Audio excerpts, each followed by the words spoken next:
പ്രിയപ്പെട്ട വിദ്യാർത്ഥികളെ, ശ്രീനാരായണ ഗുരു ഓപ്പൺ യൂണിവേഴ്സിറ്റിയിൽ ഡിജിറ്റൽ മാർക്കറ്റിംഗ് പേപ്പറിൽ അസൈൻമെൻറ്റ് നമുക്ക് വരുന്നുണ്ട്. സോ അതിൻ്റെ ഡിസ്ക്രിപ്റ്റീവ് അനലിറ്റിക്കൽ അസൈൻമെൻറ്റുകൾ നമ്മളിവിടെ സ്കോളേഴ്സ് ഹബിൻ്റെ കീഴിൽ തയ്യാറാക്കിയിട്ടുണ്ട്. അപ്പോൾ അതിനെക്കുറിച്ചുള്ള ചില വിശദീകരണങ്ങളാണ് നമ്മളിവിടെ നൽകാൻ ഉദ്ദേശിക്കുന്നത്. ഓക്കെ, ക്വസ്റ്റ്യൻ കാണാം. ഒന്നാമത്തെ ക്വസ്റ്റ്യൻ, ഡിസ്ക്രിപ്റ്റീവിന് ഒന്നാമത്തെ ക്വസ്റ്റ്യൻ ആണ് നമ്മൾ എടുത്തിട്ടുള്ളത്. നിങ്ങൾക്ക് കാണാം, discuss the evolution of digital marketing from the pre digital era to the present day, include examples to illustrate key changes and innovations. അല്ലേ, ചോദ്യം നിങ്ങൾക്ക് കാണാം. സിമ്പിളാണ്. പൊതുവെ താരതമ്യേന ആ ഒരു 5 സെറ്റിൽ സിമ്പിളായിട്ടുള്ളൊരു ചോദ്യം ഇതാണ്. അപ്പോൾ കൃത്യമായിട്ട് ചോദ്യം ആദ്യം നിങ്ങളൊന്ന് വീക്ഷിക്കുക. ഓക്കെ, ഇൻഡെക്സ് നമുക്ക് നോക്കാം. ഇൻഡെക്സ് നമുക്ക് അവസാനം നോക്കാം, അല്ലേ, കുഴപ്പമില്ല. ഇൻട്രൊഡക്ഷനിലേക്കാണ് നമ്മൾ പോകുന്നത്. സിമ്പിളായിട്ട് ഡിജിറ്റൽ മാർക്കറ്റിംഗ് എന്താണ് എന്നുള്ള നിലക്കാണ് നമ്മൾ എന്ത് ചെയ്തിട്ടുള്ളത്, ഇൻട്രൊഡക്ഷൻ കൊടുത്തിട്ടുള്ളത്. അതുപോലെ ഡിജിറ്റൽ മാർക്കറ്റിങ്ങിൻ്റെ ഒരു വളർച്ചയെക്കുറിച്ച് ചെറിയൊരു വിശദീകരണം. The way business communicate with consumers has changed drastically over the years, from traditional methods like newspaper ads and television commercials to the highly interactive and personalised strategies of today എന്ന് തുടങ്ങുന്ന ഒരു ഇൻട്രൊഡക്ഷനാണ് നമ്മൾ കൊടുത്തിട്ടുള്ളത്. ഈ ഇൻട്രൊഡക്ഷനിൽ നിങ്ങൾക്ക് ആവശ്യമായ രീതിയിലുള്ള മാറ്റങ്ങൾ നിങ്ങൾക്ക് വരുത്താവുന്നതാണ്. ഇങ്ങനെ തന്നെ എഴുതാവുന്നതാണ്, മാറ്റങ്ങൾ വരുത്താവുന്നതാണ്. അല്ലെങ്കിൽ ഡിജിറ്റൽ മാർക്കറ്റിങ്ങിനെ കുറിച്ചൊക്കെ നിങ്ങൾക്ക് വെബ്സൈറ്റുകളിൽ നിന്ന് വഴിയൊക്കെ ഒരുപാട് ചെറിയ ചെറിയ ഇൻട്രൊഡക്ഷൻസ് കിട്ടുന്നുണ്ടെങ്കിൽ സ്വാഭാവികമായിട്ടും അത് ചേർത്താലും മതിയാകും. നിങ്ങളുടെ ടെക്സ്റ്റിലുള്ള ഇൻട്രൊഡക്ഷൻ ചേർത്താലും മതിയാകുന്നതാണ്. ഓക്കെ, നമ്മളിതിൻ്റെ വിവിധ നമ്മുടെ പറയുന്ന ഡിജിറ്റൽ മാർക്കറ്റിങ്ങിൻ്റെ എവല്യൂഷൻ്റെ വിവിധ കാലങ്ങളെക്കുറിച്ച് നമ്മളൊന്ന് വിശദീകരിക്കുകയാണ്. നമുക്ക് പ്രീ ഡിജിറ്റൽ ഇറ മുതൽ പ്രസന്റ് ഡേ വരെ, വരെയുള്ള വിശദീകരണമാണ് നമുക്കിവിടെ നൽകാനുള്ളത്. അപ്പോൾ സ്വാഭാവികമായിട്ടും നമുക്ക് ഇത്തരം കാലഘട്ടത്തിലെ അത്രയും കാലഘട്ടങ്ങളിൽ നമുക്ക് ടെക്സ്റ്റിൽ ഒരു വിശദീകരണം, ഒരു എക്സ്പ്ലനേഷൻ ടെക്സ്റ്റിൽ തന്നിട്ടുണ്ട്. സോ നമ്മൾ ആ എക്സ്പ്ലനേഷൻ്റെ കൂടെ, ടെക്സ്റ്റിലുള്ള എക്സ്പ്ലനേഷൻ വായിച്ച് അതിൻ്റെ കൂടെ മറ്റ് ഡാറ്റകൾ വെബ്സൈറ്റുകളിൽ നിന്നും മറ്റ് പുസ്തകങ്ങളിൽ നിന്നൊക്കെ ലഭ്യമായ, ആർട്ടിക്കിളിൽ നിന്നൊക്കെ ലഭ്യമായ ഡാറ്റകൾ കൂടി ചേർത്തിട്ടാണ് നമ്മളിത് വിശദീകരിച്ചിട്ടുള്ളത്. അതുകൊണ്ട് നിങ്ങളത് ശരിക്കും ശ്രദ്ധിക്കുക. അപ്പോൾ നമ്മൾ ശരിക്കും ഉദ്ദേശിക്കുന്നത് ഡിജിറ്റലൈസേഷൻ ഉണ്ടാവുന്നതിന് മുമ്പുള്ള കാലം മുതൽ ഇന്നത്തെ കാലം വരെ എത്ര കണ്ട് ഡിജിറ്റൽ മാർക്കറ്റിങ്ങിൻ്റെ സാധ്യതകൾ കൂടിയും കുറഞ്ഞും മാറിയും മറിഞ്ഞും വന്നു എന്നുള്ളതാണ്. മനസ്സിലായില്ലേ? അപ്പോൾ ഒന്നാമത്തെ പോയിന്റിലേക്ക് നമുക്കൊന്ന് പോവാം. ഒന്നാമത് ദ പ്രീ ഡിജിറ്റൽ, അതിന് മുമ്പ് ചെറിയൊരു വിശദീകരണം നമ്മൾ കൊടുത്തിട്ടുണ്ട്, അതങ്ങനെ തന്നെ എഴുതി കൊടുക്കുക, കുഴപ്പമൊന്നുമില്ല. ദ പ്രീ ഡിജിറ്റൽ ഇറ ബിഫോർ ദി 1990s, 1990-കൾക്ക് മുമ്പുള്ള പ്രീ ഡിജിറ്റൽ ഇറയെക്കുറിച്ചാണ് നമുക്കിവിടെ പറയാനുള്ളത്. അപ്പോൾ നിങ്ങൾക്ക് കാണാൻ പറ്റും, ഇൻ ദ ഇറ before the internet, marketing primarily relied on the traditional forms of mass media. Business used newspapers, radio, television and billboards to advertise their product and services. നമുക്കറിയുന്ന കാര്യം, ടെക്സ്റ്റിൽ നമ്മളിത് പഠിച്ചതുമാണ്. ടെക്സ്റ്റിൽ ആ പറയുന്ന കാര്യങ്ങൾ നമ്മളൊന്ന് റിഫോം ചെയ്തിട്ടു എന്നുള്ളത് മാത്രമാണ് നമ്മൾ ഉദ്ദേശിക്കുന്നത്. അതിൻ്റെ കൂടെ അതിൻ്റെ കുറച്ച് കാര്യങ്ങളൊക്കെ നമ്മൾ പറഞ്ഞിട്ടുണ്ട്. നെക്സ്റ്റ് നമ്മൾ രണ്ടാമത്തേലേക്ക് പോവാണ്. ദ ഏർലി ഇൻ്റർനെറ്റ് ഏജ്, ഇൻ്റർനെറ്റിൻ്റെ തുടക്കകാലം 90 മുതൽ 2000 വരെയുള്ള കാലഘട്ടം. ആ കാലഘട്ടത്തിൽ ഡിജിറ്റൽ മാർക്കറ്റിംഗ് എന്ന് പറയുന്നത് സജീവമായി നടക്കുന്ന കാലഘട്ടമാണ്. സോ അതിനെക്കുറിച്ചാണ് ഇവിടെ സൂചിപ്പിക്കുന്നത്. അപ്പോൾ ഇൻ്റർനെറ്റിൻ്റെ ഇമെയിൽ മാർക്കറ്റിങ്ങിൻ്റെ കാലം, ഇമെയിലിലൂടെ ബിസിനസ് മാർക്കറ്റ് ചെയ്തിരുന്ന കാലം, ഇതിനൊക്കെ ആ ഒരു കാലഘട്ടത്തിലെ പ്രത്യേകതകളായി സൂചിപ്പിക്കുന്നുണ്ട് എന്നുള്ളത് കൂടി നമ്മൾ ശ്രദ്ധേയമായി വെക്കേണ്ടതാണ്. നെക്സ്റ്റ് അതിനുശേഷം നമ്മൾ പറയുന്നത് the rise of search and social media, സെർച്ചിൻ്റെയും സോഷ്യൽ മീഡിയൻ്റെ ഒക്കെ ഉയർച്ച, അല്ലേ. This era saw explosive growth in both technology and user engagement. A major milestone was launch of Google AdWords, introducing pay per click advertising, അല്ലേ. നിങ്ങൾക്ക് കാണാൻ പറ്റും, അതായത് നമുക്ക് ഇൻ്റർനെറ്റിലൂടെ അതിൻ്റെ കുറച്ചും കൂടി, നമ്മൾക്ക് ഈ ഫോൺ തുറക്കുമ്പോൾ കിട്ടുന്ന ഈ ആഡ് ഉണ്ടല്ലോ, സോ ഈ ആഡ് കാര്യങ്ങളൊക്കെ പിന്നീട് ഇതിൻ്റെ ഭാഗമായിട്ട് വരുന്നതാണ്. സോ അതിനെക്കുറിച്ച് കൂടി സൂചിപ്പിക്കുന്ന രീതിയിലാണ് മൂന്നാമത്തെ ആ ഒരു കാലഘട്ടത്തെക്കുറിച്ച് സൂചിപ്പിക്കുന്നത്. നാലാമത്തത് era of personalisation and automation, ഓട്ടോമേഷൻ്റെയും ഒക്കെ കാലഘട്ടമാണ്.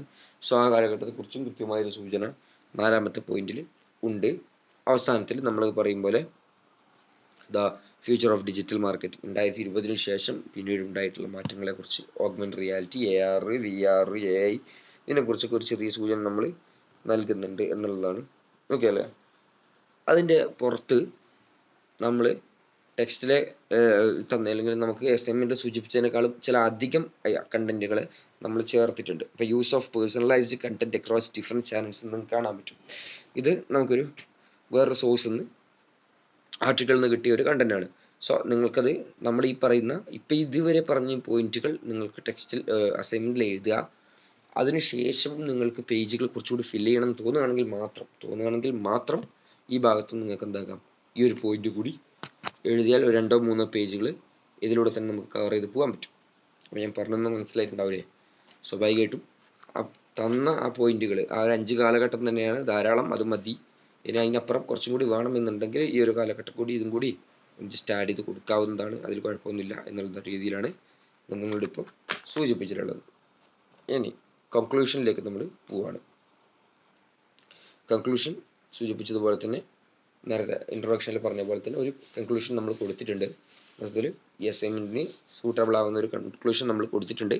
സോ ആ കൺക്ലൂഷൻ നിങ്ങൾക്ക് വായിച്ച് നോക്കാവുന്നതാണ്.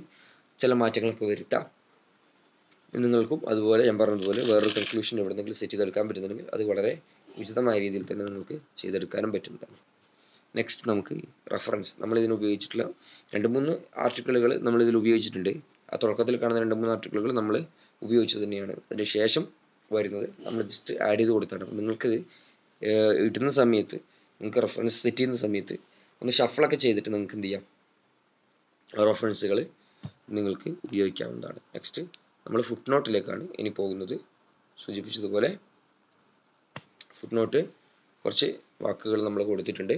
സ്വാഭാവികമായിട്ടും തൽക്കാലത്തേക്ക് നമ്മൾ ഉള്ളിൽ നിന്നൊക്കെ പലയിടത്തും കിട്ടിയ വാക്കുകൾ എടുത്തിവിടെ ചേർത്തു എന്ന് മാത്രമല്ല, എൻ്റെ ചെറിയ ഡെഫിനിഷനും കൊടുത്തിട്ടുണ്ട്. സോ നിങ്ങൾക്ക് നോക്കിയും കണ്ടിട്ടും ആഡ് ചെയ്ത് എടുക്കാവുന്നതാണ്. അപ്പോൾ നമ്മൾ ഒന്നുകൂടി ഇൻഡെക്സിലേക്ക് പോവാം അല്ലേ? ഇൻഡെക്സ് നിങ്ങൾക്ക് കാണാൻ പറ്റും. സൂചിപ്പിച്ചതുപോലെ ഇൻഡെക്സിൽ ആദ്യം വരുന്നത് ഇൻട്രൊഡക്ഷൻ ആണ്. ഇൻട്രൊഡക്ഷൻ നിങ്ങൾ ശ്രദ്ധിച്ചിട്ടുണ്ടാവും. അതിനുശേഷം the evolution of digital marketing from pre digital era to the present day അല്ലേ? പഴയ കാലം മുതൽ ഇന്നത്തെ കാലം വരെ ഡിജിറ്റൽ മാർക്കറ്റിങ്ങിൽ വന്നിട്ടുള്ള മാറ്റങ്ങളെ കുറിച്ചാണ് സൂചിപ്പിക്കുന്നത്. അതിൽ 5 കാലഘട്ടത്തെ കുറിച്ച് അവിടെ സൂചിപ്പിക്കുന്നുണ്ട്. മൂന്നാമത്തെ use of personalised content across different channels. വ്യത്യസ്തമായ ചാനലുകളിലുള്ള പേഴ്സണലൈസ്ഡ് കണ്ടന്റുകളുടെ യൂസ് എങ്ങനെയാണെന്ന് ഉള്ള രീതിയിലാണ് അടുത്ത point. Conclusion, reference and footnote നിങ്ങൾക്ക് കാണാവുന്നതാണ്. സോ ഇത്രയും ആണ് നമുക്ക് നമ്മുടെ ഡിജിറ്റൽ മാർക്കറ്റിങ്ങിൻ്റെ ഡിസ്ക്രിപ്റ്റീവ് അസൈൻമെൻറ്റിൻ്റെ ഭാഗമായിട്ട് നമുക്ക് ചർച്ച ചെയ്യാനുള്ളത്. ഇത്രയേ നമുക്ക് ഡിസ്കസ് ചെയ്യാനുള്ളൂ. ഓക്കെ, സിമ്പിളാണ്. ഇനി നമുക്ക് അനലിറ്റിക്കൽ അസൈൻമെൻറ്റിൻ്റെ കാര്യങ്ങളിലേക്കാണ് പോകാം. പ്രിയപ്പെട്ടവരെ, ഡിജിറ്റൽ മാർക്കറ്റിങ്ങിൻ്റെ അനലിറ്റിക്കലിൻ്റെ ക്വസ്റ്റ്യൻ നിങ്ങൾക്കിവിടെ കാണാവുന്നതാണ്. മൂന്നാമത്തെ ക്വസ്റ്റ്യൻ ആണ്, അസൈൻമെൻറ്റ് സെറ്റിലെ മൂന്നാമത്തെ ക്വസ്റ്റ്യൻ ആണ് നമ്മൾ ചൂസ് ചെയ്തിട്ടുള്ളത്. അത്യാവശ്യം കുറച്ച് വലിയൊരു ക്വസ്റ്റ്യൻ ആയിരുന്നു അത്. പക്ഷേ എങ്കിലും താരതമ്യേന നമുക്ക് ചെയ്യാൻ പറ്റിയ അമിതമായിട്ടുള്ള കേസ് സ്റ്റഡികൾ ഇല്ലാത്ത രീതിയിലുള്ളൊരു ക്വസ്റ്റ്യൻ ആയതുകൊണ്ടാണ് ഞാനിത് എടുത്തിട്ടുള്ളത്. ബാക്കിയുള്ളതിലൊക്കെ കുറച്ച് കേസ് സ്റ്റഡികൾ പോലെ പഠിക്കേണ്ടതുണ്ട്. അപ്പോൾ അതിനേക്കാളും നമുക്കിത് കുറച്ചുകൂടി ഈസി ആയിട്ട് തോന്നിയതുകൊണ്ടാണ് ഈ ഒരു ക്വസ്റ്റ്യൻ നമ്മൾ എടുത്തിട്ടുള്ളത്. Imagine you have recently opened an eco friendly clothing store in your city. Develop a detailed digital marketing plan to launch and promote your store online effectively അല്ലേ? ഇത് പറയുന്നത് അടുത്ത കാലത്തായിട്ട് നിങ്ങളൊരു വസ്ത്ര വ്യാപാരശാല തുറന്നു അല്ലേ? ഒരു ഡ്രസ്സിൻ്റെ കട നമ്മുടെ സിറ്റിയിൽ തുറക്കുകയാണ്. പക്ഷെ ആ കട എന്താണ്? ഒരു എക്കോ ഫ്രണ്ട്ലി ആയിട്ടുള്ള അല്ലേ? എക്കോ ഫ്രണ്ട്ലി ആയിട്ടുള്ളൊരു കടയാണ് എന്നുള്ളതും കൂടി ഇവിടെ സൂചിപ്പിക്കുന്നുണ്ട്. Develop a detail digital marketing plan to launch and promote your store online effectively അല്ലേ? നിങ്ങൾ എന്ത് ചെയ്യണം? ഈ ഒരു സ്റ്റോറിനെ ഓൺലൈനിൽ എഫക്റ്റീവായിട്ട് ഡിജിറ്റൽ മാർക്കറ്റ് ചെയ്യാനുള്ള പ്ലാനുകൾ ലോഞ്ച് ചെയ്യണം. Your plan should include at least 3 specific digital marketing techniques covered in the unit with justification for each method അല്ലേ? നിങ്ങളുടെ പ്ലാൻ എന്തായിരിക്കണം? ഡിജിറ്റൽ മാർക്കറ്റിങ്ങിൽ അറ്റ്ലീസ്റ്റ് 3 ഡിജിറ്റൽ മാർക്കറ്റിംഗ് ടെക്നിക്കുകളെങ്കിലും നമ്മൾ ഈ അനലിറ്റിക്കൽ അസൈൻമെൻറ്റിൽ കൊണ്ടുവരണം. തീർച്ചയായിട്ടും നമ്മളത് കൊണ്ടുവന്നിട്ടുണ്ട്. 3 ഡിജിറ്റൽ മാർക്കറ്റിംഗ് ടെക്നിക്കുകൾ നമ്മൾ കൊണ്ടുവന്നിട്ടുണ്ട്. എന്തൊക്കെയാണ് അതിലുള്ളത്? അതിൽ നമ്മളതിൽ പറയുമ്പോൾ, ആ ടെക്നിക്ക് പറയുമ്പോൾ തന്നെ അതിൻ്റെ ജസ്റ്റിഫിക്കേഷൻ കൂടി നമ്മളതിൽ ചേർത്ത് കൊടുക്കുന്നുണ്ടെന്നുള്ളത് കൂടി ശ്രദ്ധേയമാണ്. ഇൻഡെക്സിലേക്ക് നമുക്ക് വരാം. ഇൻഡെക്സിൽ നിങ്ങൾക്ക് കാണാൻ പറ്റും നമുക്ക് 10ഓളം ഇൻഡെക്സ് പോയിന്റുകളുണ്ട്. അത് അവസാനത്തിൽ ഒന്നുകൂടി നമുക്ക് വിശദീകരിച്ചെടുക്കാം. ഇൻട്രൊഡക്ഷൻ ആണ്, അത്യാവശ്യം വലിയ ഇൻട്രൊഡക്ഷൻ നമ്മൾ കൊടുത്തിട്ടുണ്ട്. In the era where environmental consciousness is influencing consumer behavior, eco-friendly fashion has evolved from a niche concept to a growing industry trend. അത് നമ്മൾ സൂചിപ്പിച്ചതുപോലെ എക്കോ ഫ്രണ്ട്ലി എന്നുള്ളത് ക്വസ്റ്റ്യനിൽ പ്രത്യേകം കൊടുത്തിട്ടുണ്ട്. സ്വാഭാവികമായിട്ടും പ്രകൃതി സൗഹൃദമായിട്ടുള്ള ബിസിനസ് എന്നുള്ളത് നമുക്ക് എപ്പോഴും എന്ത് ചെയ്യാൻ പറ്റും, ഹൈലൈറ്റ് ചെയ്യാൻ പറ്റുന്ന ഒരു പോയിന്റാണ്. സോ ആ പോയിന്റിനെ കൂടി നമ്മൾ എന്ത് ചെയ്യണം, കസ്റ്റമേഴ്സിലേക്ക് കൃത്യമായിട്ട് കൺവേ ചെയ്യാൻ പറ്റിയ രീതിയിലായിരിക്കണം നമ്മുടെ ഇൻട്രൊഡക്ഷൻ നമ്മൾ സെറ്റ് ചെയ്തിട്ടുള്ളത്. മനസ്സിലായില്ല? ഒരു ബിസിനസ് അങ്ങനെയാണെന്നുള്ളതാണ് നമ്മൾ സെറ്റ് ചെയ്യേണ്ടത് എന്നുള്ളതാണ് മൊത്തത്തിൽ ഈ ഒരു അസൈൻമെൻറ്റോട് നമ്മൾ ഉദ്ദേശിക്കുന്നത്. Launching an eco-friendly clothing store offers not only the opportunity to contribute to sustainable living but also a chance to build a meaningful brand identity in the digital space. So വൈകിട്ട് നമുക്ക് eco friendly ആയിട്ടുള്ള ഒരു shop ഉണ്ടാക്കുന്ന സമയത്ത് അത് നമുക്ക് അതിലൂടെ നമുക്ക് കൊടുക്കാൻ പറ്റുന്ന മെസ്സേജും അത്ര കണ്ട് തന്നെ ബ്യൂട്ടിഫുൾ ആയിരിക്കും, അത്ര കണ്ട് തന്നെ ഒരു വെറൈറ്റി മെസ്സേജ് ആയിരിക്കും എന്നുള്ളതോടുകൂടെ നമുക്കിവിടെ ഇൻട്രൊഡക്ഷൻ നമ്മൾ സൂചിപ്പിക്കുന്നത്. സ്വാഭാവികമായിട്ടും നമ്മൾ ഇവിടെ സൂചിപ്പിക്കാൻ പോകുന്ന 3 മാർക്കറ്റിംഗ് ടെക്നിക്കുകളെ കുറിച്ച് ഇവിടെ സൂചിപ്പിക്കുന്നുണ്ട്. നമുക്ക് പിന്നെ അസൈൻമെന്റിലേക്ക് തന്നെ കൃത്യമായിട്ട് വരാം. അസൈൻമെന്റിലേക്ക് നമ്മൾ കിടക്കുകയാണ്. കാണാൻ പറ്റും digital marketing plan for an eco friendly clothing store അല്ലേ. എക്കോ ഫ്രണ്ട്ലി ക്ലോത്തിങ് സ്റ്റോറിനുള്ള ഡിജിറ്റൽ മാർക്കറ്റിംഗ് പ്ലാനാണ് നമ്മളിവിടെ ഈ അസൈൻമെന്റിൽ അനലിറ്റിക്കൽ അസൈൻമെന്റിലൂടെ കൊണ്ടുവരുന്നത്. ഒന്നാമത്തെ social media marketing. Social media marketing. Social media is an ideal platform for promoting a sustainable fashion brand. The visual nature of fashion aligns well with image and video driven platform like Instagram, Facebook and Pinterest. അല്ലേ, നമുക്ക് social മീഡിയയിൽ ഉപയോഗിക്കേണ്ടി വരുന്ന social media ഉപയോഗിക്കുന്ന സമയത്ത് നമുക്ക് സ്വാഭാവികമായ ഗതിയിൽ ഉള്ള രീതിയിൽ നമ്മളതിൽ ഡിജിറ്റൽ മാർക്കറ്റിങ്ങിൻ്റെ സെറ്റ് അതെങ്ങനെ നമ്മൾ ഉപയോഗിക്കുന്നു എന്നുള്ളതിനനുസരിച്ച് നമ്മൾ ഡിജിറ്റൽ മാർക്കറ്റിംഗ് സാധ്യതകൾ മാറി മറിയുന്നുണ്ട്. സോ അതിനെക്കുറിച്ചാണ് ഇവിടെ സോഷ്യൽ മീഡിയ പ്ലാറ്റ്ഫോം വഴിയുള്ള അല്ലെങ്കിൽ സോഷ്യൽ മീഡിയ മാർക്കറ്റിംഗ് വഴിയുള്ള ഈ ഒരു കാര്യത്തെക്കുറിച്ച് ഇവിടെ പോയിന്റ് ഔട്ട് നമുക്ക് ചെയ്ത് തരുന്നത്. അപ്പം നിങ്ങൾക്കത് കാണാൻ പറ്റും അല്ലേ. The store will create dedicated business profiles on Instagram and Facebook. A consistent brand aesthetic will be maintained using natural color palettes, clean product photography and eco themed visuals അല്ലേ. പൊതുവെ സോഷ്യൽ മീഡിയയിൽ നമ്മൾ പോസ്റ്റ് ചെയ്യുന്ന സമയത്ത് ഫോട്ടോഗ്രാഫികൾ അങ്ങനെ clean product photography നമ്മൾ കൊടുക്കുക. അതുപോലെ തന്നെ എക്കോ തീം ആയിട്ടുള്ള വിഷ്വൽസ് ആണ് നമ്മൾ മൊത്തത്തിൽ നമ്മുടെ സ്റ്റോറിലും അതിൻ്റെ ഫോട്ടോസിലൊക്കെ നമ്മൾ കീപ്പ് ചെയ്യേണ്ടത്. അതുപോലെ തന്നെ നമ്മൾ സൂചിപ്പിച്ചതുപോലെ മൊത്തത്തിൽ അത് നമ്മൾ ചെയ്യുന്ന എത്രയും ബ്യൂട്ടിഫുൾ ആയി എത്രയും മോഡേൺ ആയിട്ട് പോലും നമ്മൾ കാര്യങ്ങൾ ചെയ്യുന്ന സമയത്തും നമ്മളതിൽ എക്കോ ഫ്രണ്ട്ലിനെസ് കീപ്പ് ചെയ്യാനുള്ള ഒരു മൈൻഡ് കൂടി നമ്മൾ എന്ത് ചെയ്യണം, കാത്തു വെക്കണം എന്നുള്ളതാണ് യഥാർത്ഥത്തിൽ ഇവിടെ സൂചിപ്പിച്ച് പോകുന്നത്. നിങ്ങൾക്ക് വ്യക്തമായിട്ടുണ്ടാവുമെന്ന് വിചാരിക്കുന്നു.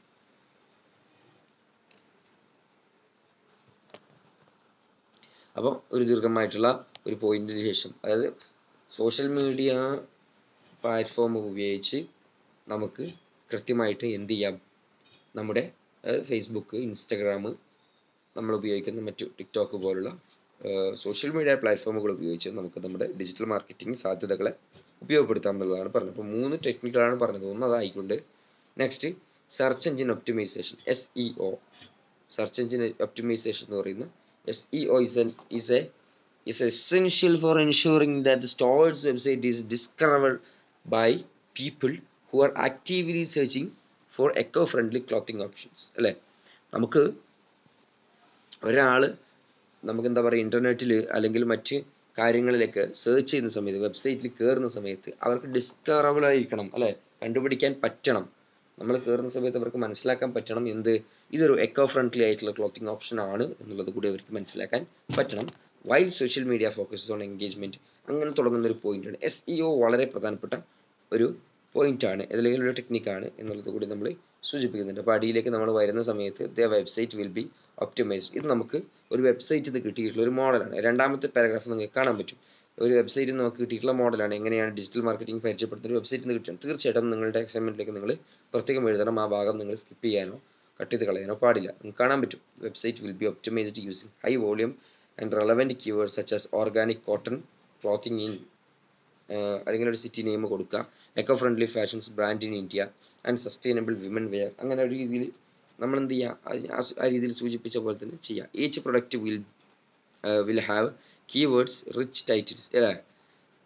അതുപോലെ തന്നെ അപ്പോൾ ഈ ഒരു പാരഗ്രാഫ് നിങ്ങൾ കണ്ടില്ല. മൊത്തത്തിൽ ടെക്നിക്കലി നമുക്ക് ചെയ്യാൻ പറ്റിയ പ്രത്യേകിച്ച് കീവേഡൊക്കെ കൊടുക്കുന്ന സമയത്ത് നമ്മൾ ശ്രദ്ധിക്കേണ്ട രീതികളെ കുറിച്ചാണ് അവിടെ സൂചിപ്പിക്കുന്നത്. അപ്പോൾ അത് കൃത്യമായിട്ട് എന്ത് ചെയ്യുക, ഉൾക്കൊള്ളുക എന്നുള്ളത് കൂടിയാണ് നിങ്ങളോട് സ്നേഹത്തോടു കൂടി ഓർമ്മപ്പെടുത്താനുള്ളത്. ഇനി നമ്മൾ ഈ ഒരു ഭാഗത്ത് പറയുന്ന എന്തുകൊണ്ട് ടെക്നിക്ക് എന്നൊക്കെ ഈ ഒരു പോയിന്റിൽ തന്നെ നമ്മൾ പറഞ്ഞു പോകുന്നുണ്ട്. എന്നിട്ട് അതിൻ്റെ താഴെ ലോക്കൽ SEO കാര്യങ്ങളൊക്കെ പറഞ്ഞ് SEO is not only free implement after the initial step അല്ലേ, അങ്ങനെ പറഞ്ഞിട്ട് പോകുന്നുണ്ട്. അതിന് താഴെ ഇൻഫ്ലുവൻസർ മാർക്കറ്റിംഗ് എന്ന് പറയുന്ന മൂന്നാമത്തെ ടെക്നിക്കിനെ കുറിച്ചാണ് നമ്മൾ സൂചിപ്പിക്കുന്നത്. In the world of conscious fashion, influencer marketing plays a critical role in building trust and driving engagement. നമുക്കറിയാം സെലിബ്രിറ്റികളെ വെച്ച് നമ്മൾ മാർക്കറ്റ് ചെയ്യുന്ന സിസ്റ്റം അല്ലേ, അത് നമ്മുടെ നാട്ടിൽ കാര്യമായി നടക്കുന്ന ഒരു സിസ്റ്റമാണ്. യൂട്യൂബേഴ്സ് ഇൻസ്റ്റാഗ്രാമിലൊക്കെ ഒന്ന് ചെറുങ്ങനെ ഒരു വീഡിയോ ഒക്കെ ചെറിയ റീച്ച് കിട്ടിയാൽ പോലും അവർക്ക് പ്രൊഡക്റ്റുകൾ അവരെ കാണുക, പ്രൊഡക്റ്റുകൾ അവർക്ക് ഫ്രീ പ്രൊഡക്റ്റുകൾ അയച്ചു കൊടുക്കുക, അവരെ കൊണ്ട് മാർക്കറ്റ് ചെയ്യിപ്പിക്കുന്ന ഡിജിറ്റൽ മാർക്കറ്റിംഗ് സിസ്റ്റം. ആ സിസ്റ്റം വളരെ സജീവമായിട്ട് നമ്മുടെ സൊസൈറ്റിയിൽ നടക്കുന്നുണ്ട്. അത് എല്ലാ രീതിയിലും എല്ലാ പ്രൊഡക്റ്റുകളും അതിനനുസരിച്ച് ആളുകളെ അവർ കണ്ടെത്തിക്കൊണ്ടിരിക്കുന്നുണ്ട്. സോ ഇത് വളരെ സജീവമായിട്ട് നമുക്കിടയിൽ നടക്കുന്ന ഒരു രീതിയാണ്. സോ അതിനെയാണ് ഇൻഫ്ലുവൻസർ മാർക്കറ്റിംഗ് എന്ന് പറയുക. സോ അത് നമ്മുടെ രീതിയിൽ ഉപയോഗിക്കുന്ന, നമ്മുടെ നാട്ടിൽ ഉപയോഗിക്കുന്ന മൂന്നാമത്തെ ടെക്നിക്കാണ്. ഈ മൂന്ന് ടെക്നിക്കുകളെ കുറിച്ചാണ് നമ്മളിവിടെ നമ്മുടെ അനലിറ്റിക്കൽ അസൈൻമെന്റിൽ കൊടുക്കുകയും നമ്മളിതിനെക്കുറിച്ച് വിശദീകരിക്കുകയും ചെയ്യുന്നത്. ഇനി അടുത്തൊരു പോയിന്റ് ഹിൻസിൽ അത് പറയുന്നുണ്ട്, measuring and analysing campaign success അല്ലെ. നമ്മൾ നടത്തുന്ന ക്യാമ്പയിൻ എത്ര കണ്ട് സക്സസ് ആവുന്നുണ്ട്, ഡിജിറ്റൽ മാർക്കറ്റിംഗ് ക്യാമ്പയിൻ സക്സസ് ആവുന്നുണ്ടോ എന്നുള്ളത് തിരിച്ചറിയുന്ന രീതിക്കുള്ള ഒരു എന്താ പറയുക, ഒരു മെഷറിങ് നമ്മൾ നടത്തേണ്ടതുണ്ട്, അനലൈസേഷൻ ഒക്കെ നമ്മൾ നടത്തേണ്ടതുണ്ട്. അതിനു വേണ്ടി നമ്മൾ എന്ത് ചെയ്യണം, എന്താണ് ചെയ്യേണ്ടത് എന്നുള്ള കാര്യത്തിലാണ് നമ്മൾ ഇനി വിശദീകരിക്കാൻ പോകുന്നത്. നിങ്ങൾക്ക് കാണാൻ പറ്റും കുറച്ച് ദീർഘമായിട്ടുള്ള രീതിയിൽ ഇത്തരത്തിലുള്ള കാര്യങ്ങളെ നമ്മൾ എങ്ങനെ ഉൾക്കൊണ്ടാം, എങ്ങനെ മനസ്സിലാക്കാം എന്ന രീതിയിലാണ് നമ്മളിവിടെ ചില പോയിന്റുകൾ ചേർത്തിട്ടുള്ളത്. നിങ്ങൾ ശ്രദ്ധിച്ചാൽ അതൊന്ന് മനസ്സിലാവും. അപ്പം നേരത്തെ സൂചിപ്പിച്ചതുപോലെ ഇത്തരം വിഷയങ്ങൾ അല്ലെങ്കിൽ ഡിജിറ്റൽ മാർക്കറ്റിംഗിലേക്ക് ഇത്തരം ടെക്നിക്കുകൾ കൊണ്ടുവരുമ്പോൾ അത് തീർച്ചയായിട്ടും ഒന്നുകിൽ അതിന് എഫക്റ്റ് ഉണ്ടാവും അല്ലെങ്കിൽ ഒരു എഫക്റ്റ് ഉണ്ടാവില്ല. സ്വാഭാവികമായിട്ടും അങ്ങനെയാണ് ഒരു കാര്യത്തിൽ. സോ അത് നമ്മൾ കൃത്യമായിട്ട് ഒരു ബിസിനസ് നടത്തുന്ന ആളുകൾക്ക് അല്ല, ഡിജിറ്റൽ മാർക്കറ്റിംഗ് സെറ്റ് ചെയ്യുന്ന ആ ഒരു പ്ലാറ്റ്ഫോമിന് കൃത്യമായിട്ട് അതിനെക്കുറിച്ചൊരു ബോധ്യം വേണം, നമ്മുടെ ഇത് പാളിയിട്ടുണ്ട് അല്ലെങ്കിൽ വിജയിച്ചിട്ടുണ്ട് എന്നുള്ളത്. സോ അതിനെക്കുറിച്ച് മനസ്സിലാക്കാനുള്ള ഒരു മെഷറിങ്ങിനെ കുറിച്ചാണ് കൂടിയാണ് നമ്മളിവിടെ സൂചിപ്പിച്ചിട്ടുള്ളത്. അത്രയും കൊണ്ട് നമ്മളുടെ അസൈൻമെന്റ് ഇവിടെ അവസാനിക്കുകയാണ്. കൺക്ലൂഷൻ നിങ്ങൾക്ക് കാണാൻ പറ്റും. The success of an eco-friendly clothing brand depends not only on its commitment to sustainability but also on how effectively it communicates its values, offerings and missions to the right audience അല്ലേ. നമ്മൾ സൂചിപ്പിച്ചതുപോലെ ഓഡിയൻസിലേക്ക് കൃത്യമായിട്ട് അല്ലേ, കൃത്യമായിട്ടുള്ള ഓഡിയൻസിലേക്ക്, ശരിയായ ഓഡിയൻസിലേക്ക് സാധനങ്ങൾ എത്തുന്നുണ്ടോ എന്നുള്ളത് കൂടി നമ്മൾ നോക്കുക എന്നതിനെക്കുറിച്ച് കൂടി ഇവിടെ കൺക്ലൂഷൻ നമ്മൾ സൂചിപ്പിക്കുന്നുണ്ട്. അപ്പോൾ അതുകൂടി നമ്മൾ കൺക്ലൂഷൻ്റെ ഭാഗമായി ചേർത്തിട്ട് കുറച്ച് വലിയ കൺക്ലൂഷനാണ്. നിങ്ങൾക്ക് എന്ത് ചെയ്യാം, അതിൽ വേണ്ടതുപോലെ ഉപയോഗിച്ച് വേണ്ടതുപോലെ എടുക്കുക അല്ലെങ്കിൽ കളയുക, അത് നിങ്ങളുടെ ഇഷ്ടം പോലെ നിങ്ങൾക്ക് ചെയ്യാവുന്നതാണ്. റെഫറൻസിലേക്ക് വന്നു കഴിഞ്ഞാൽ നമുക്ക് എടുത്തിട്ടുള്ള പ്രധാനപ്പെട്ട റെഫറൻസുകളാണ് ഗൂഗിളിൽ നിന്ന് സ്വാഭാവികമായിട്ട് നമ്മൾ എടുത്തിട്ടുണ്ട്. ഡിജിറ്റൽ മാർക്കറ്റിംഗിൻ്റെ ഫണ്ടമെന്റൽസ് കാര്യങ്ങളൊക്കെ അതിൽ പ്രധാനമെന്ന് നമുക്ക് സ്വീകരിക്കാൻ പറ്റുന്ന പോയിന്റുകൾ, പ്രത്യേകിച്ച് നമ്മൾ സൂചിപ്പിച്ചതുപോലെ ടെക്സ്റ്റിൽ പറയുന്ന അതുപോലെ തന്നെ ക്വസ്റ്റ്യൻ്റെ ഹിൻറ്റിൽ തന്നിട്ടുള്ള ഡിജിറ്റൽ മാർക്കറ്റിംഗ് ടെക്നിക്കുകളാണ് നമുക്ക് ഇവിടെ ഉപയോഗിക്കേണ്ടത്. സോ അതിനെക്കുറിച്ചുള്ള കൂടുതൽ വിശദീകരണങ്ങളൊക്കെ നമ്മൾ വെബ്സൈറ്റ് വഴിയാണ് എടുത്തിട്ടുള്ളത്. സോ അതിനെക്കുറിച്ച് നിങ്ങൾക്കൊരു ബോധവാന്മാരാവുക. നെക്സ്റ്റ് ചില ഫുട് നോട്ടുകൾ നമ്മൾ തന്നിട്ടുണ്ട്. അതിന് മുമ്പ് റെഫറൻസ് ചെയ്യുന്ന സമയത്ത് എപ്പോഴും പറയുന്നത് പോലെ ഷഫിൾ ചെയ്യുക, റെഫറൻസ് കൃത്യമായി ഷഫിൾ ചെയ്തിട്ട് എഴുതുക. ഫുട് നോട്ടിലേക്ക് വരുമ്പോൾ ഫുട് നോട്ട് ചില വേർഡ്സുകൾ നമ്മൾ കൊടുത്തിട്ടുണ്ട്, അതിൻ്റെ ചെറിയ ചെറിയ വിശദീകരണങ്ങളുണ്ട്. അതിലാവശ്യമായ രീതിയിലുള്ള വേർഡ്സുകൾ നിങ്ങൾ തിരഞ്ഞെടുത്ത് എഴുതുക. മനസ്സിലായിട്ടുണ്ടാവുമെന്ന് പ്രതീക്ഷിക്കുന്നു.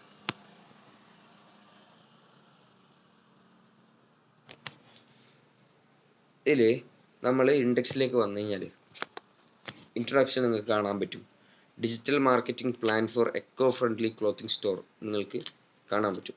സോഷ്യൽ മീഡിയ മാർക്കറ്റിംഗ് അല്ലെ, ഓരോ പോയിന്റുകൾ കാണാൻ പറ്റും. അതിൽ 7ാമത്തെ പോയിന്റുകൾ കണ്ട് SWOT അല്ലേ, അത് നിങ്ങൾക്ക് കാണാൻ പറ്റുന്നതാണ്.